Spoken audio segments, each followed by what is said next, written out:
You have a lot.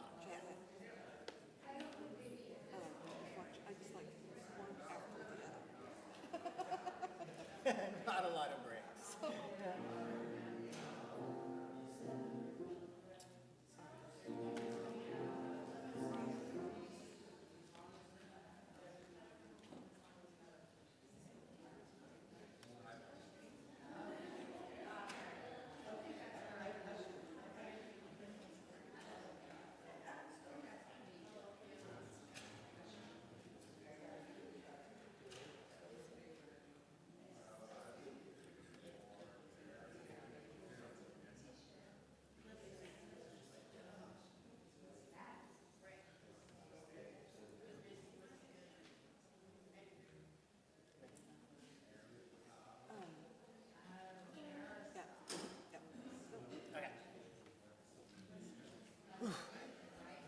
Let's see if I can. Good morning. Welcome to the Unitarian Universalist Congregation of Salem. I'm so glad you're here, whether you're joining us in person or online. I'm Craig Rowland, your homilist today. Sarah Pickett is our celebrant. Lorianne Schmidt and Grace Curran will be providing our music. We have special performances by Natalie Reed-Holbrook. Dina Yeagle is our Lifelines lay minister. Jeff Minden is on AV, and Doc Hadley did our slides today.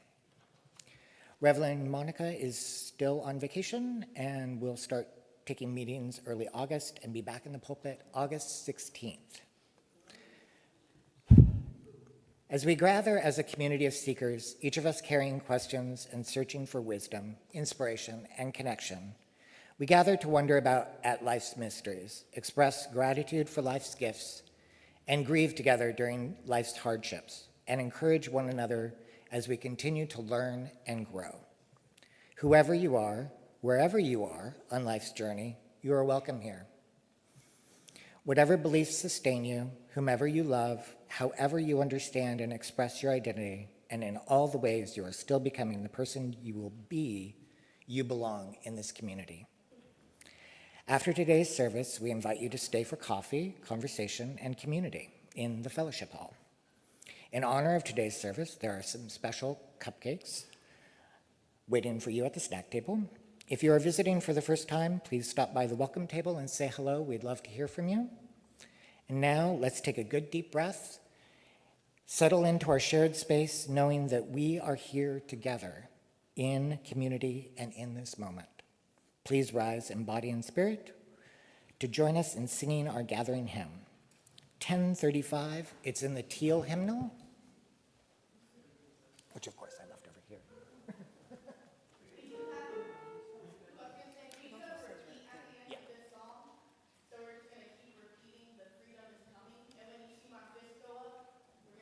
Time, and then that's the end. We have a little tag at the end.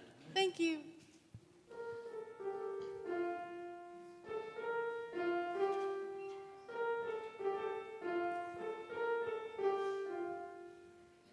Oh, freedom, oh, freedom, oh, freedom, freedom is coming. Oh, freedom, oh, freedom, oh, freedom, freedom is coming. Oh, freedom, oh, freedom, oh, freedom, freedom is coming. Oh, freedom, oh, freedom, oh, freedom, freedom is coming. Oh, yes, I know. Oh, yes, I know. Oh, yes, I know. Freedom is coming. Oh, yes, I know. Oh, yes, I know. Oh, yes, I know. Freedom is coming. Oh, come now. Oh, freedom. Oh, freedom. Freedom is coming. Oh, freedom. Oh, freedom. Oh, freedom. Freedom is coming. Oh, freedom. Oh, freedom. Oh, freedom. Freedom is coming. Oh, yes, I know.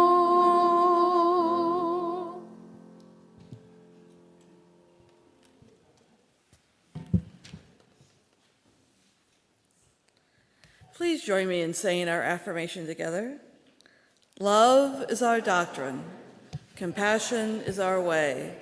Here we seek to create a joyful home for free religious exploration, build a community of caring fellowship, nurture the hopes, and serve the needs of our world. Craig is going to come up and help us light our chalices.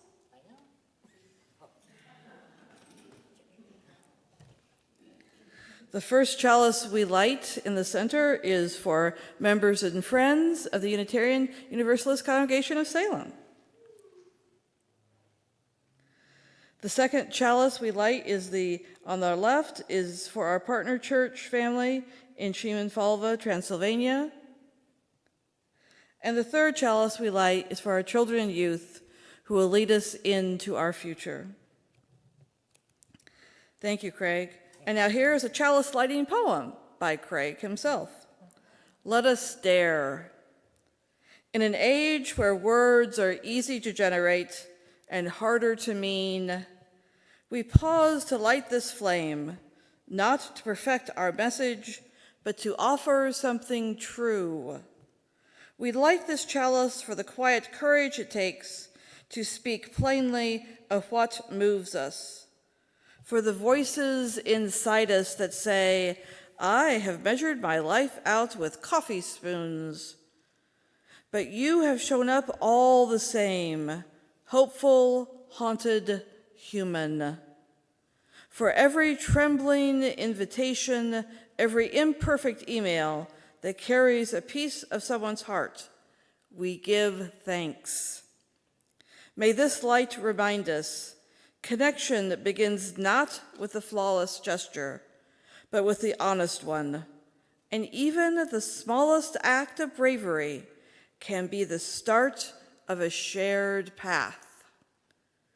Please join me in singing these flames into life.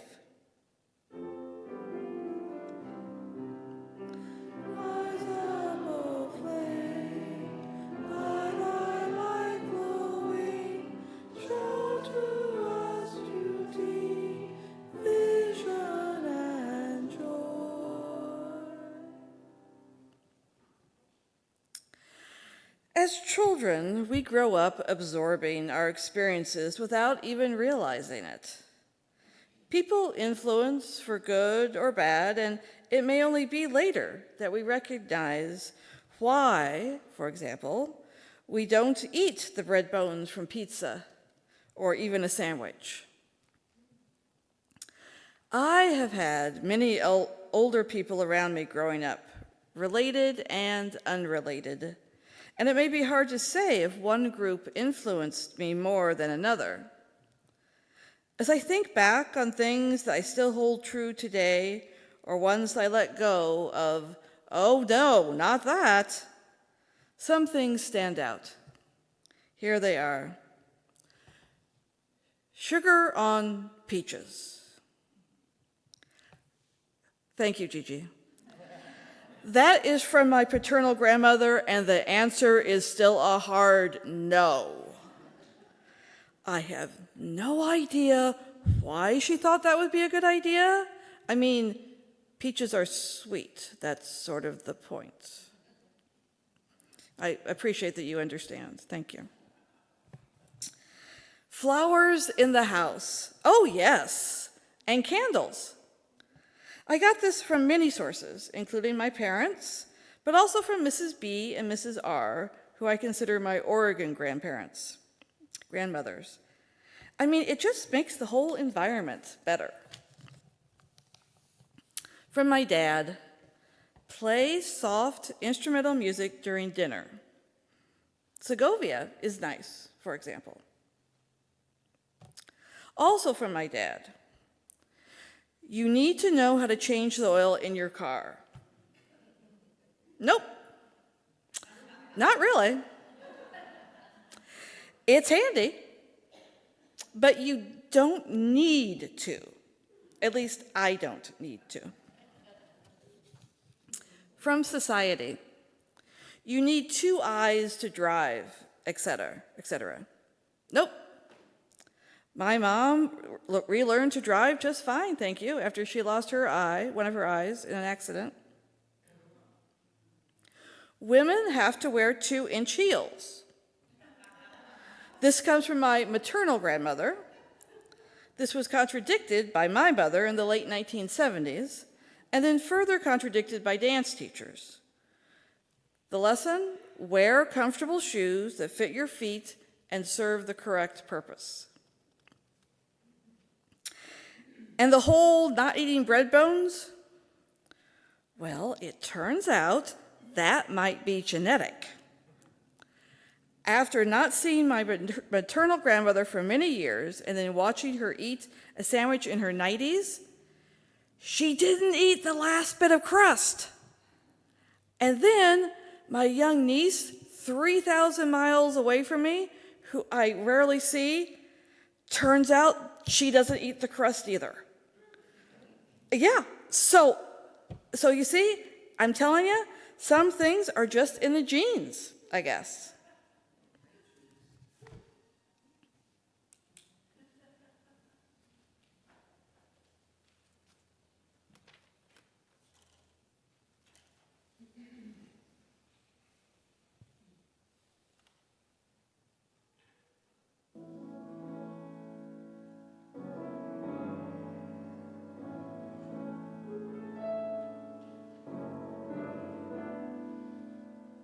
Jenny's afraid of water. I mean, she swims so well, but still she's afraid of water. And so she won't go near the sea. Not me. Katie's afraid of darkness. I mean, she sleeps and all, but still she's afraid of darkness. So when the lights are out, she has to hold my hand. I don't understand. I'm not afraid of anything, be it mountains, water, dragons, dark, or sky. I'm not afraid of anything Tell me where's the challenge if you never try? So watch me fly. I'm not afraid.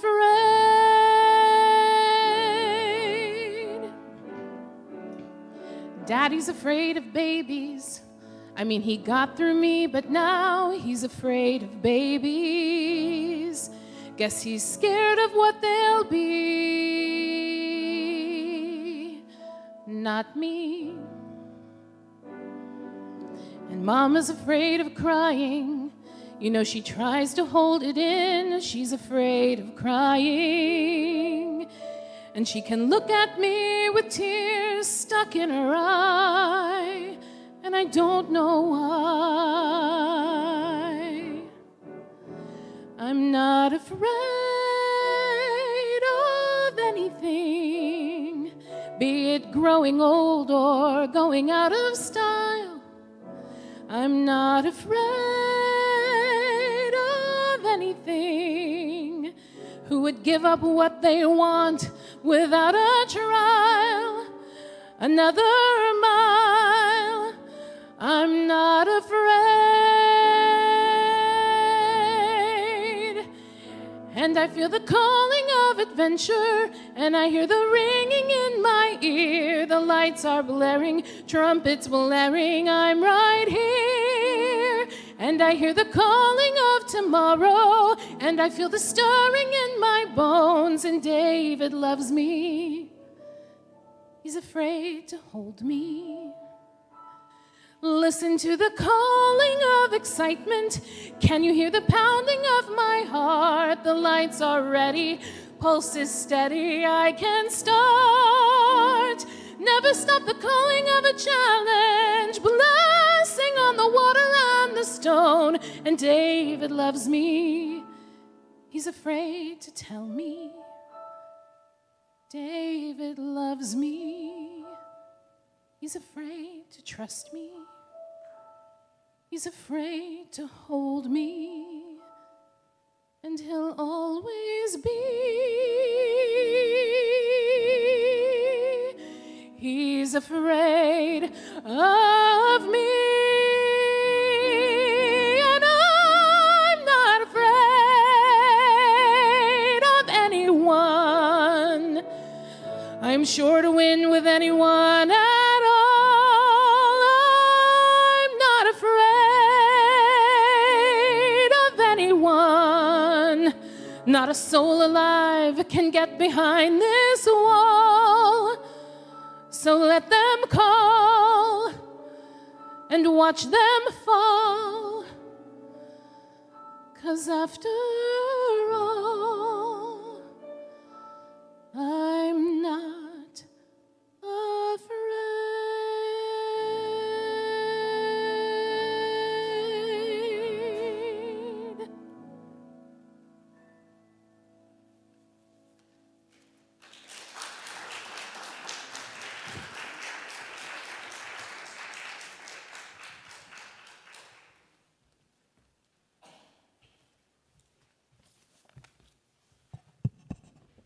Good morning. I am Deanna, a Lifeline's lay minister. We are here for people in their times of need. You can recognize us by our lavender stoles and badges. You can reach us either by visiting the Lifelines table in Hanneman Hall after service, or by using the contact information on the back of your program. Order of service, sorry. Today we have two sorrows and one joy and sorrow. Actually, we have two joys and sorrows and one sorrow. The first is from myself. My husband, David, is recovering from a kidney stone and staph infection. He was released from the hospital on Thursday night and continues to receive antibiotic infusions daily. He improves exponentially every day. Jean Baptiste, writes, "This is both a joy and a sorrow. Next week is the Walk and Wag fundraiser for our Pet Peace of Mind program with Willamette Vital Health. And it is a joy that it's almost here, and a concern because I'm co-running it. It is my first big event at this job, and I'm really nervous that few people will sign up. My kids are performing aerial dance, and I'm also hoping for their sake that people will show up and a safe and successful experience." And then from Ariana, a good friend has passed through the veil this week and rests in the arms of the goddess. Hail the traveler. Oh, I'm sorry, Jane, would you like to say? Yeah, my neighbor Joe has been on end-stage, cancer, and she's moving away this weekend. And I'll miss her and her iconic tuxedo cat who I babysit. So I'm glad that she's moving forward with her plans, even though she's in end-stage cancer treatment. But I'll miss her and Pickles the cat.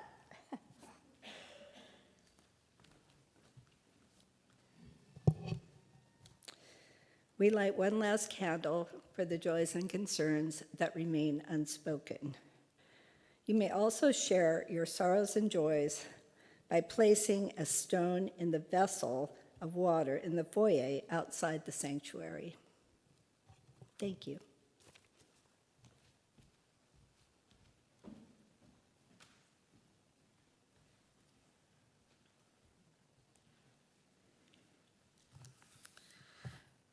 Let us do a loving kindness meditation, focusing on someone who saw in you potential and believed and encouraged you. Sit comfortably, close your eyes if you like, and take 3 deep breaths.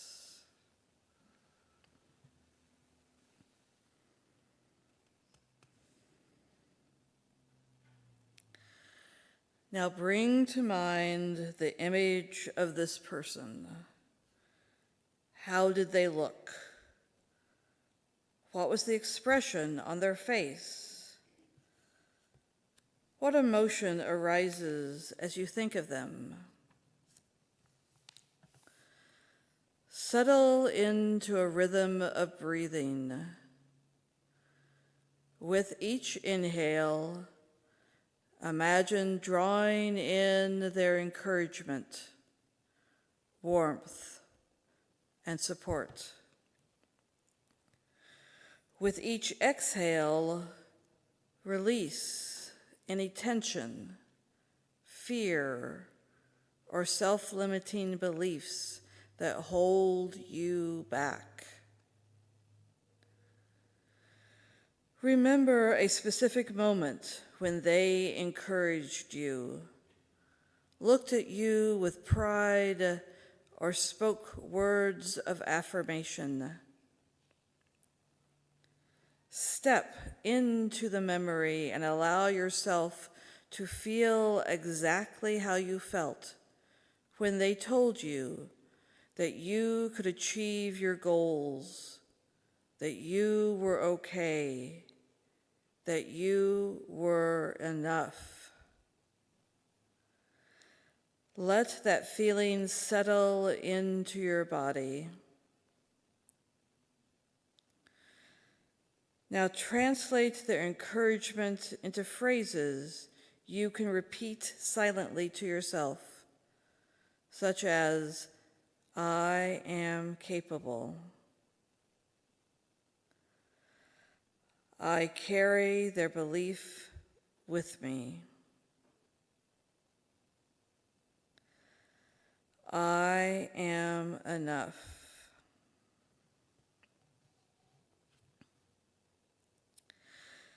Let the feeling of being supported radiate throughout your whole body, grounding you in the quiet confidence that they had in you. And when you're ready, open your eyes and come back to this space.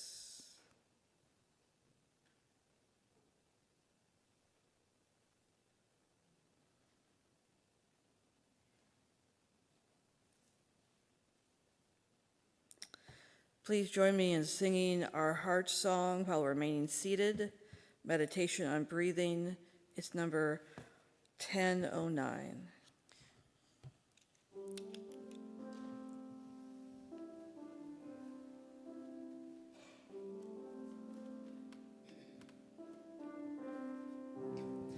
When I breathe in, I'll breathe in peace. When I breathe out, I'll breathe out love. When I breathe in, I'll breathe in peace. When I breathe out, I'll breathe out love. When I breathe in, I'll breathe in peace. When I breathe out, I'll breathe out love. When I breathe in, I'll breathe in peace. When I breathe out,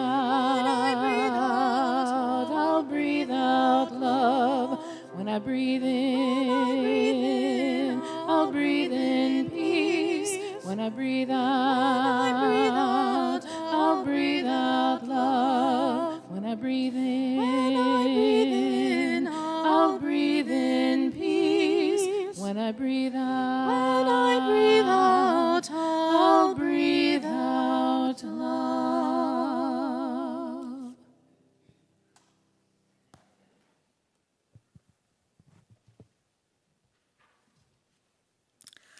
I don't know if you've noticed lately, but in social media and elsewhere on the internet, different lists pop up about things one learned in school or things you've learned that you no longer need, like how to use a rotary phone. You may have heard of the book, All I Really Need to Know I Learned in Kindergarten by Robert Fulghum. In it are good pointers like share, put things away, say you're sorry. Warm cookies and milk are really good. Recently, I came across this list entitled 12 Things Gen X Kids Were Taught in School that have since then been disproved. Number 1, Pluto is a planet. Okay, I'm sorry. As far as I'm concerned, Pluto remains a planet. Enough said. Number 2, we should eat according to the original food pyramid structure. Just eat whatever works for you. It's okay. Number 3, people only use 10% of their brain. Well, okay, I would agree that this should be disproven. I mean, researchers are constantly finding out how much more of our brain functions, and it is pretty cool that we can continue to make new connections throughout our age and lifespan. So that one, okay, that's good to be disproven. Number 4, people only have 5 senses. Well, I was going to say 7, adding proprioception and vestibular.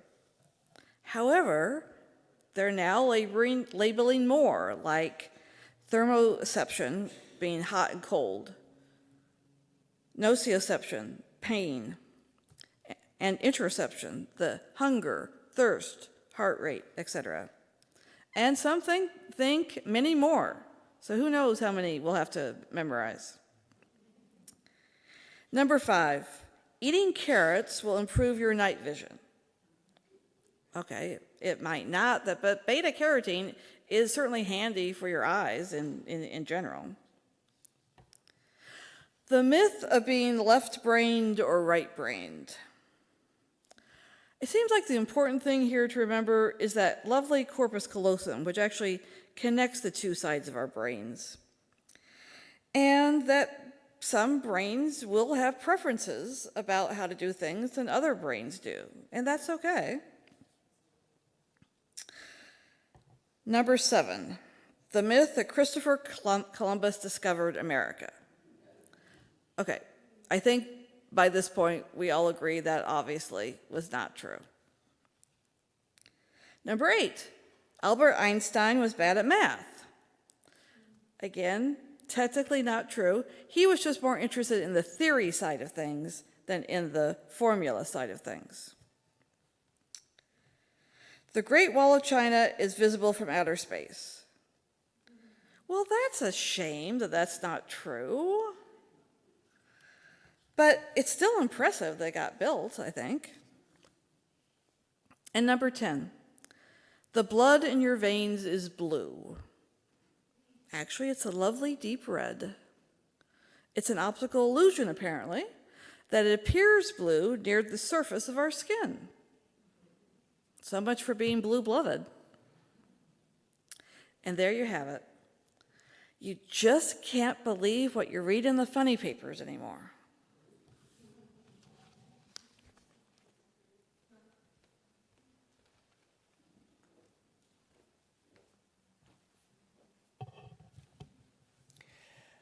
Good morning. Welcome, everybody. Now, the last time I was up here was 2 years ago, and I was talking to you about the pledge drive. That is not what I'm going to talk to you about today. This morning, I'm going to talk to you a little bit about survival. Some of it silly, some of it reflective, and some of it drawn from my own childhood. I don't share those parts of my story very often, not because I'm hiding anything, but I try to be selective about when and how I visit them. So if anything in today's message stirs something in you, please take care of yourself first, breathe, step out if you need to, do whatever it takes to keep grounded. I also want to ease any anxiety in this room by assuring you that nothing in today's homily is worth you remembering. You are completely off the hook. Let me demonstrate. There are several different types of quicksand. If you were to encounter it, it would most likely be the shallow, soupy kind that you could wade or swim across. The dramatic, swallow you whole quicksand you've seen in movies, extremely rare, practically mythological. See, that's a perfect example of something you don't need to carry with you. I learned this after watching a lot of Land of the Lost as a kid and spending an alarming number of hours at the library researching how to survive it. All of that research eventually led me to a very important realization. I was not going to encounter quicksand in the malls of Escondido, California. Now, growing up in California, I did learn about riptides, and I will say this, even after completing lifeguard training, I did need to be rescued once.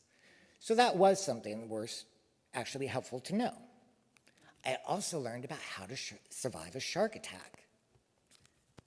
Remain calm, maintain eye contact.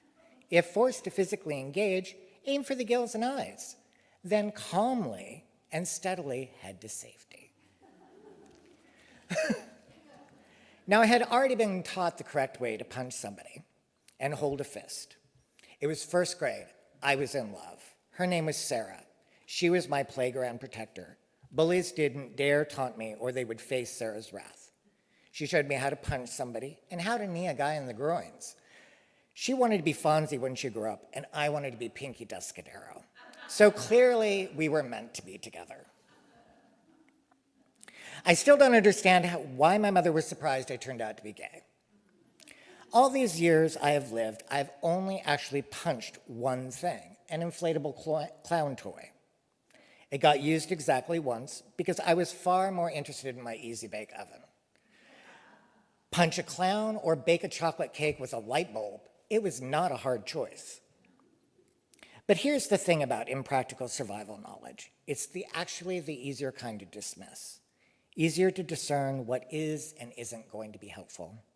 The harder kind to unravel is what we absorb from the rooms growing up in, from the adults around us, from the things that went unspoken, from the shadows everybody agreed to ignore.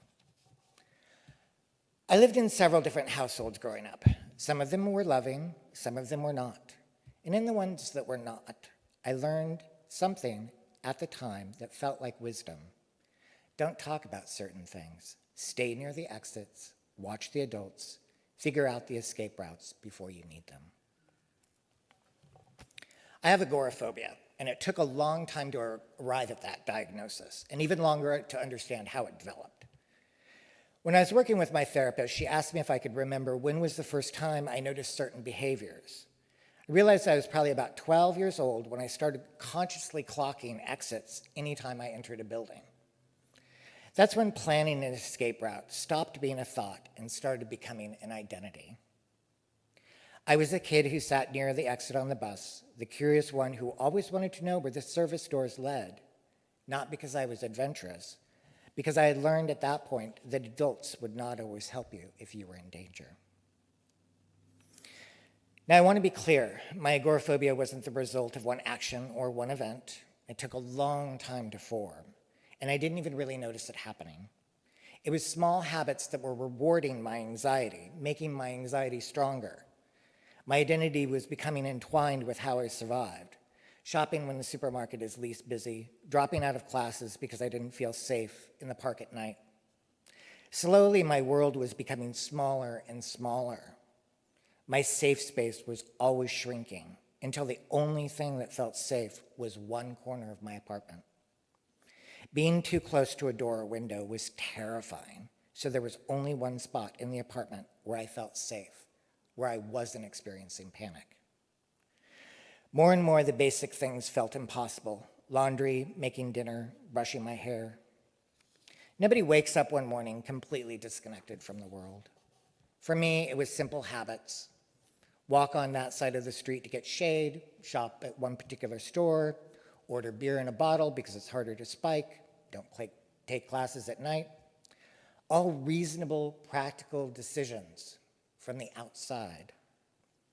All the little habits and practical survival choices I made turned the world into something I couldn't have a relationship with. The strange thing about learned behavior is how completely it can become who you think you are. When I was growing up, I tried to be like other kids, less strange, less whatever it was that made me stick out. I loved horror movies, skateboarding, video arcade games. I loved swimming as a sport because once you're in the water, it's just you. You can't really accurately judge how other swimmers are doing, so you're almost competing against yourself, knowing how fast you're going, where the lines are, the best place to flip and kick off and start a new lap, just you, the water, and your own awareness.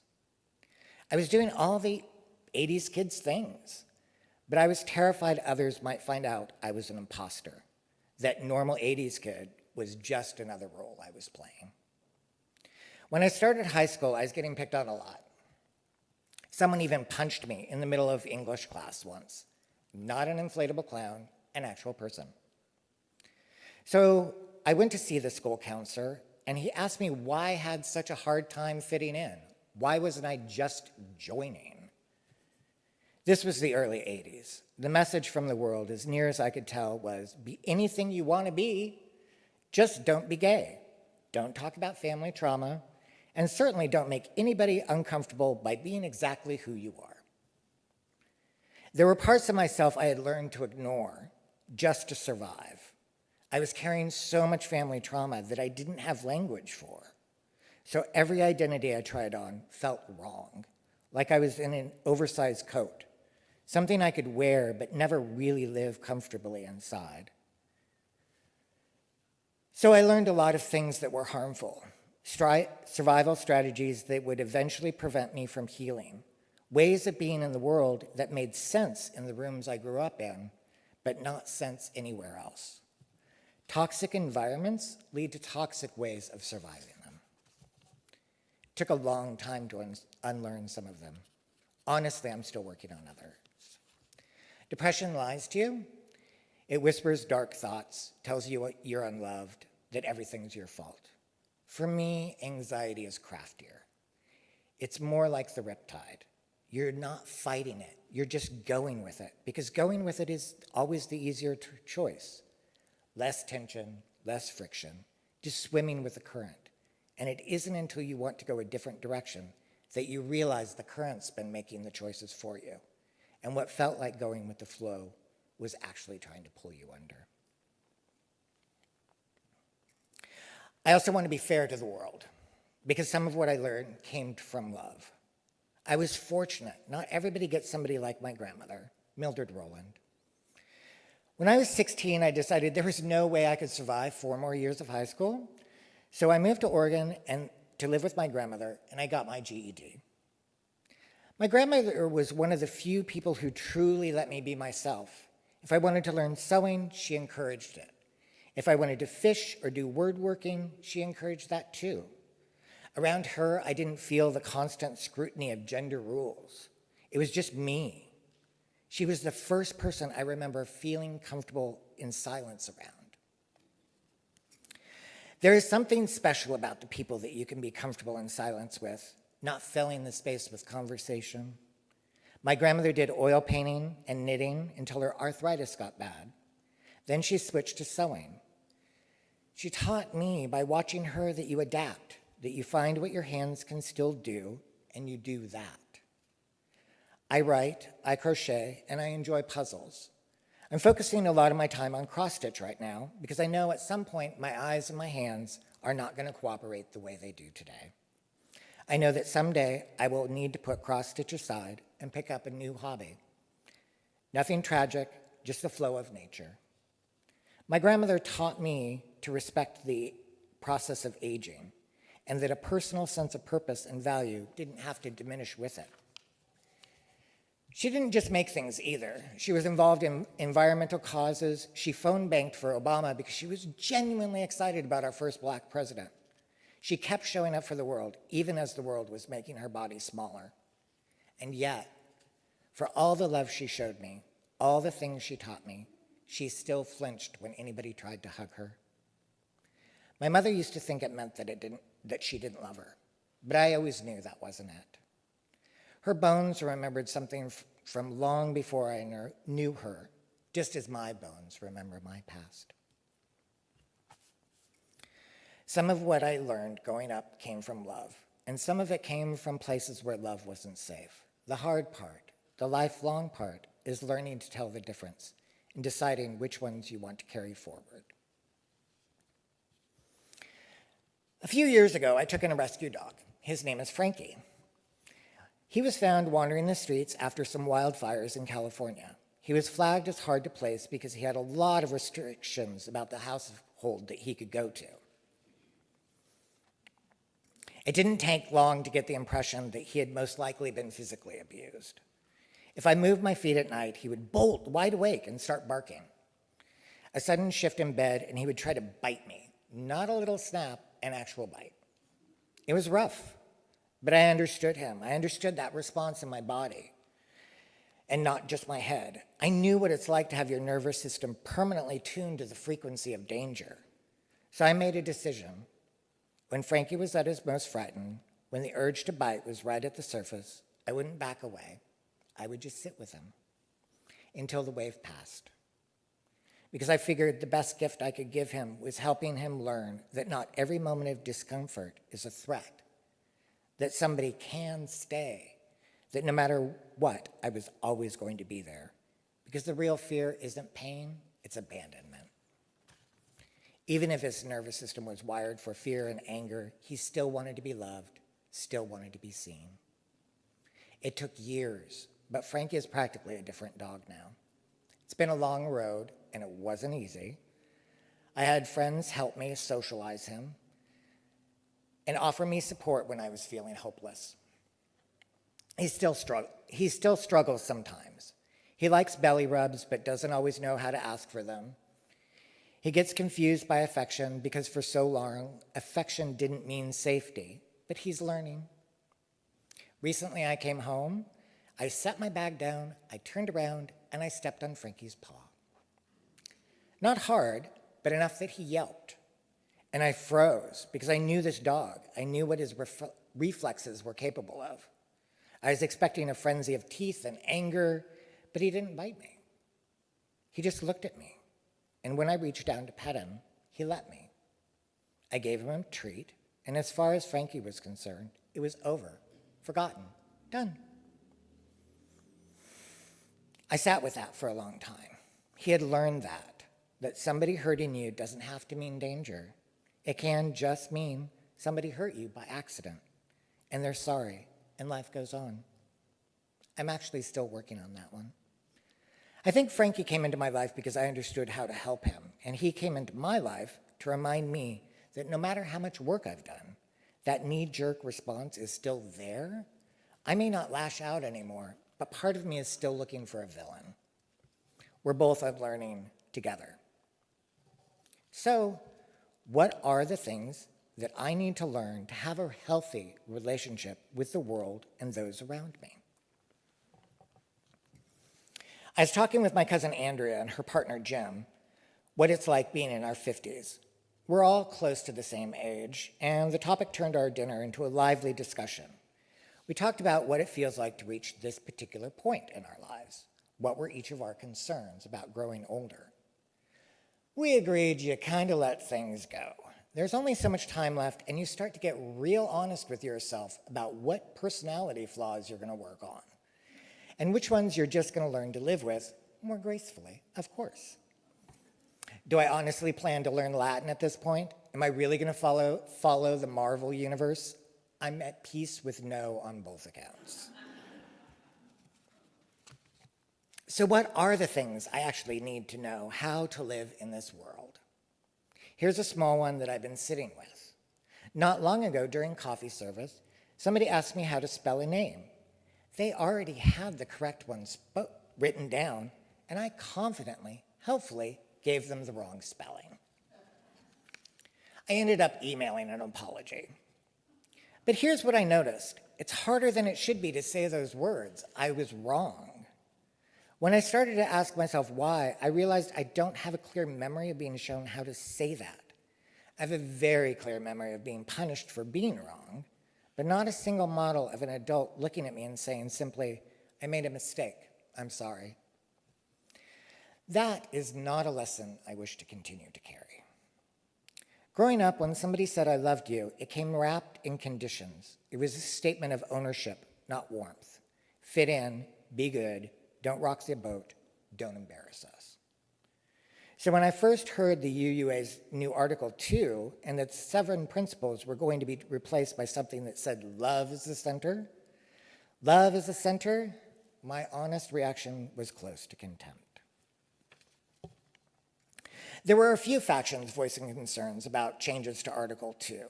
While I didn't like the changes, I also didn't agree with the critics.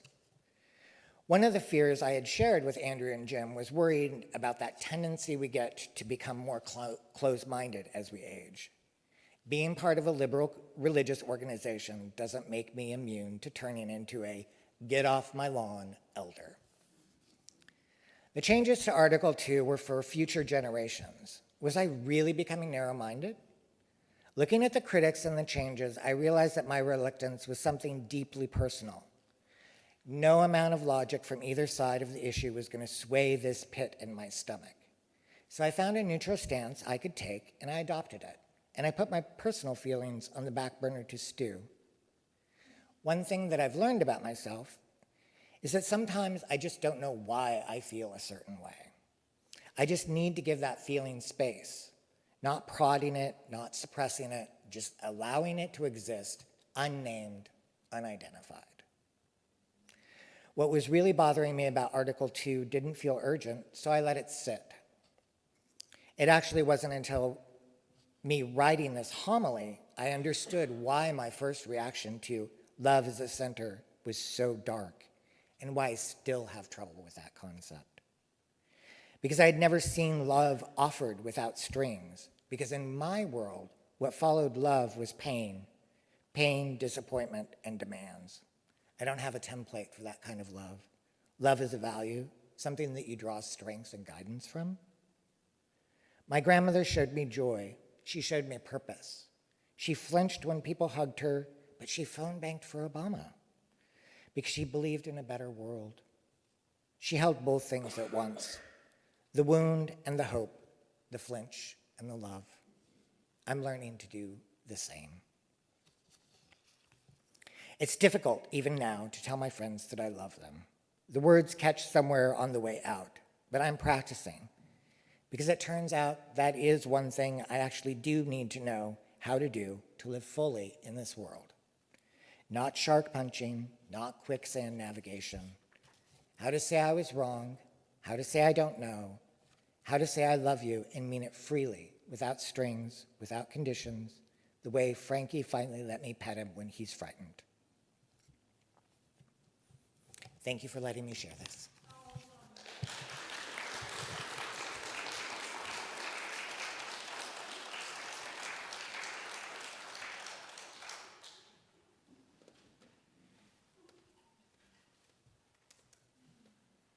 Thank you, Craig. As a community, we support UUCS, each other, and the wider community of Salem through our time, talents, and through monetary donations. Each week, we support the Marion Polk Food Share through providing non-perishable foods that may be placed in a little red wagon that is coming forward. And for the month of July, the Share the Plate recipient is PFLAG, Parents and Friends of Gays and Lesbians. PFLAG is the nation's largest organization dedicated to supporting, educating, and advocating for LGBTQ+ people and those who love them. PFLAG provides peer-to-peer support through in-person and virtual meetings, online research, and a variety of additional resources and programs. For those of you in person who wish to donate, you may place your donation in the little bags that are being passed. If you are wanting to donate towards your pledge this year, please indicate as such on your check or place your donation in an envelope with your name and a note. You may also visit the website to donate. Thank you so much for your generosity.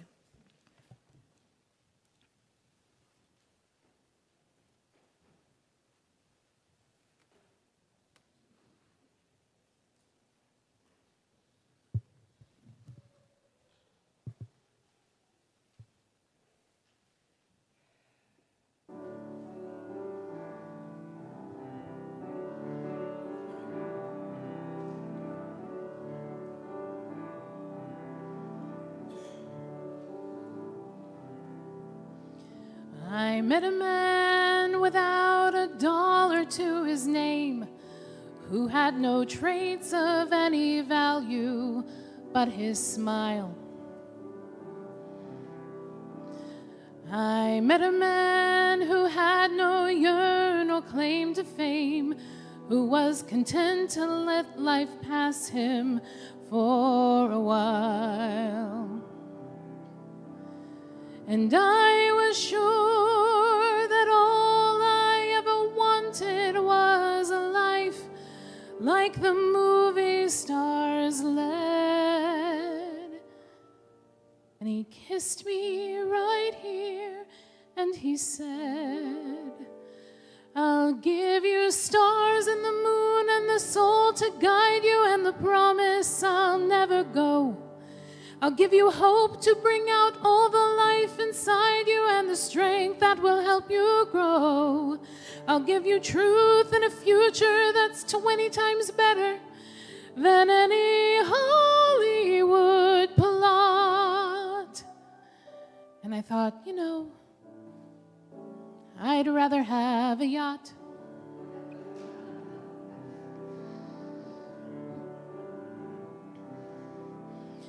I met a man who lived his life out on the road, who left a wife and kids in Portland on a whim. I met a man whose fire and passion always showed, who asked if I could spare a week to ride with him. But I was sure that all I ever wanted was a life that was scripted and planned. And he said, but you don't understand. stars and the moon and the open highway and a river beneath your feet. I'll give you days full of dreams if you travel my way and a summer you can't repeat. I'll give you nights full of passion and days of adventure. No strings, just warm summer rain. And I thought, I'd rather have champagne.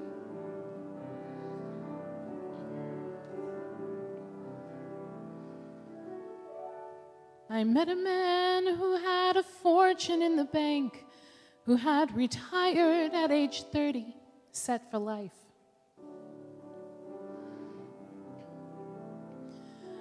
I met a man and didn't know which stars to thank. And then he asked one day if I would be his wife. And I looked up, and all that I could think of was the life I had dreamt I would live. And I said to him, "What will you give?" "I'll give you cars and a townhouse in Turtle Bay and a fur and a diamond ring. And we'll be married in Spain on my yacht today, and we'll honeymoon in Beijing. And you'll meet stars at the parties I throw at my villas in Nice and Paris in June." And I thought, okay. And I took a breath, and I got my yacht. And the years went by, and it never changed, and it never grew, and I never dreamed. And I woke one day, and I looked around, and I thought, my God, I'll never have the moon.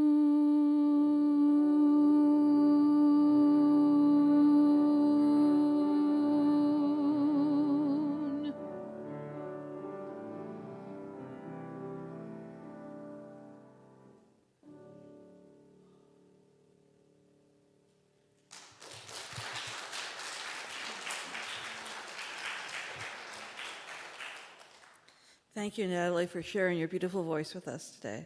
It's appreciated.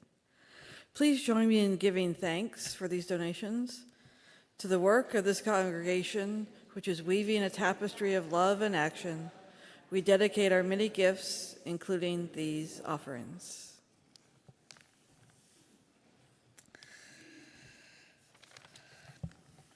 All right, Craig is now going to come and bring up the social justice lantern. Yep. Perfect. And he's going to take the light of our chalice and light the social justice lantern as a symbol of the light we carry within each other in our daily lives.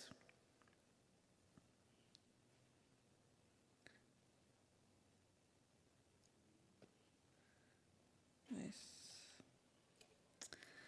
And then as we extinguish the other chalices, let us remember these words from Thich Nhat Hanh. The mind can go in 1,000 directions, but on this beautiful path, we walk in peace. With each step, the wind blows. With each step, a flower blooms.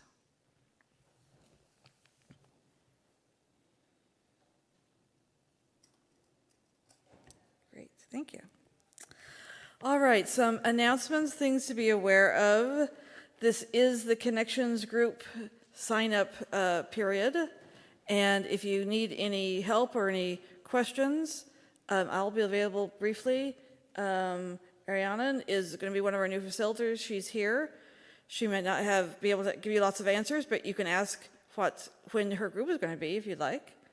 And I think that's it. I think it's all of us that are here today, which is good. Today at 2 o'clock, there's going to be a teacups meeting for the pagans if you'd like to join. Next Saturday, I noticed, you may notice on your order of service that next Saturday, the invitation to come help with the landscaping is being offered, starting at 9 o'clock. And you'll notice there's also a section that says plan ahead, so be sure and look at that to put some things on your calendars. And also, as Craig mentioned at the beginning, there are some festive-looking cupcakes in the fellowship hall with little sharks on them. So be sure and check those out. And now let us rise in body or spirit as we sing our closing hymn, number 108, My Life Flows On in Endless Song.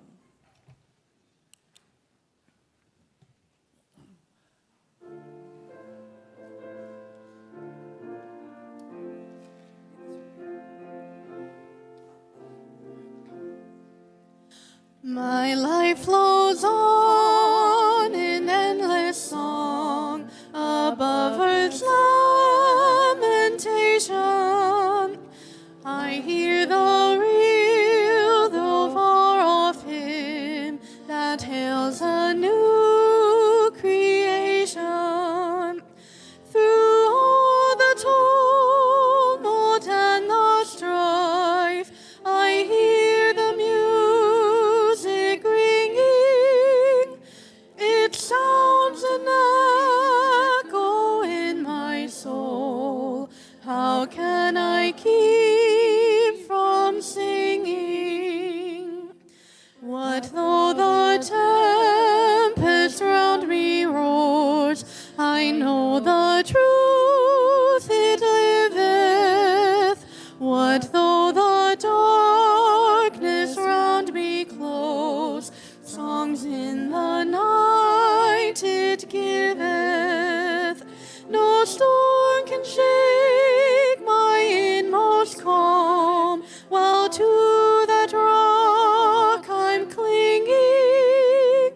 Since love prevails in heaven and earth, how can I keep from singing? When tyrants tremble as they hear the bells of freedom ringing, when friends rejoice both far and near, how can I keep from singing? To prison cell and dungeon vile, our thoughts to them are winging. When friends by shame are undefiled, how can I keep from singing?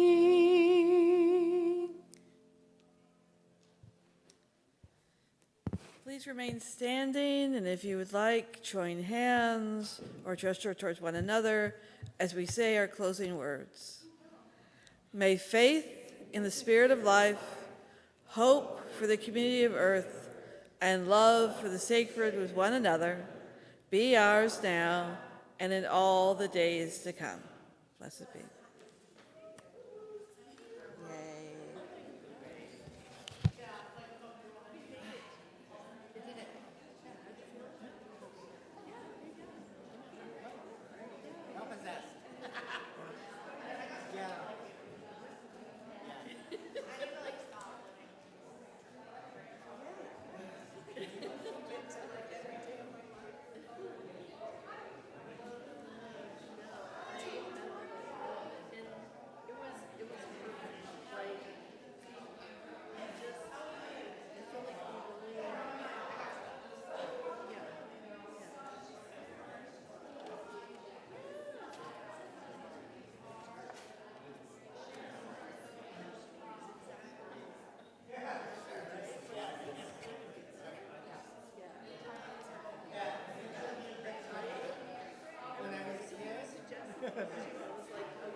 Hold on, let go get this real quick.